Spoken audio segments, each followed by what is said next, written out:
నెల్లూరు మేయర్పై అవిశ్వాస తీర్మానంతో రాజకీయాలు గంటకు మారుతున్నాయి. టీడీపీ వైసీపీ మధ్య ట్విస్టుల మీద ట్విస్టులు చోటు చేసుకుంటున్నాయి. గతంలో టీడీపీలో చేరిన తమ పార్టీ కార్పొరేటర్స్ ని వెనక్కి లాక్కునే పనిలో వైసీపీ ఉంటే పార్టీ నుంచి మరెవ్వరూ చేజారిపోకుండా టీడీపీ క్యాంప్ పాలిటిక్స్ కి తెరలేపింది. ఇప్పటికే టీడీపీ కార్పొరేటర్స్ ని క్యాంప్లకు పంపింది. మరోవైపు వైసీపీలో మిగిలిన కార్పొరేటర్స్ ని టీడీపీ వైపు ఆకర్షితులయ్యేలా చేస్తోంది. దీంతో ఒక్కొక్కరుగా ఆ పార్టీని వీడుతున్నారు. తాజాగా 37వ డివిజన్ కార్పొరేటర్ బొప్పల శ్రీనివాసులు యాదవ్ వైసీపీని వీడి టీడీపీలో చేరారు.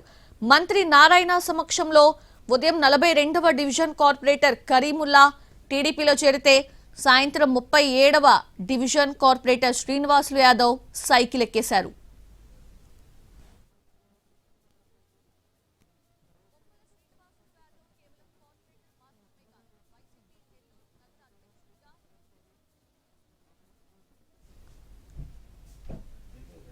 బొప్పల శ్రీనివాసులు యాదవ్ కేవలం కార్పొరేటర్ మాత్రమే కాదు, వైసీపీ నెల్లూరు నగర అధ్యక్షుడిగా నెల్లూరు మున్సిపల్ కార్పొరేషన్ లో వైసీపీ ఫ్లోర్ లీడర్ గాను ఉన్నారు.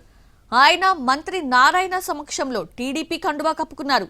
టీడీపీలోకి శ్రీనివాసులు యాదవ్ ని సాదరంగా ఆహ్వానించారు నారాయణ.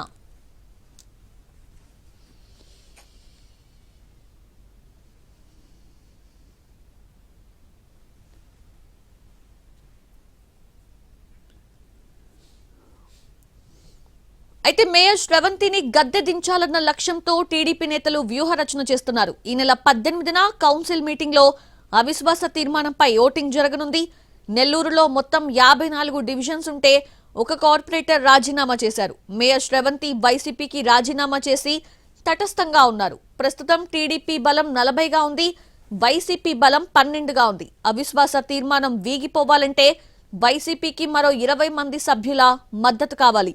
కూటమి అధికారంలోకి వచ్చాక టీడీపీలో చేరిన 42 మంది కార్పొరేటర్స్ లో ఇటీవల 5గురు తిరిగి వైసీపీ గూటికే చేరారు.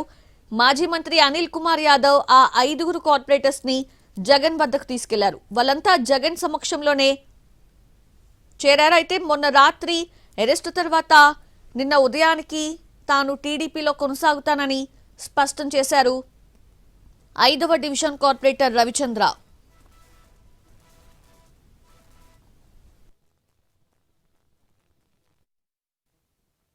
అయితేనేమి టౌన్లో అభివృద్ధి చేసుకోవాలనే ఉద్దేశంతో మంత్రి నారాయణ గారి తోడ్పాటుతో, అలాగే రూరల్ నియోజకవర్గ ఎమ్మెల్యే శ్రీ కోటంరెడ్డి శ్రీధర్ రెడ్డి గారి తోడ్పాటుతో అభివృద్ధి చేసుకోవాలనే ఉద్దేశంతో మంత్రి గారి సమక్షంలో ఈరోజు టీడీపీలో చేరడం జరుగుతూ ఉంది. మంత్రి గారు గతంలో నాకు ఏ పార్టీ అయినా కూడా, నేను వైసీపీలో ఉన్నా నాకు పర్సనల్గా నాకు సహాయం చేశారు. అయినా ఎప్పుడు పార్టీలో చేరండి అని ఎప్పుడు నన్ను అడిగింది లేదు. ఈరోజు కూడా నేను స్వచ్ఛందంగా ఈ పార్టీలో చేరుతున్నా.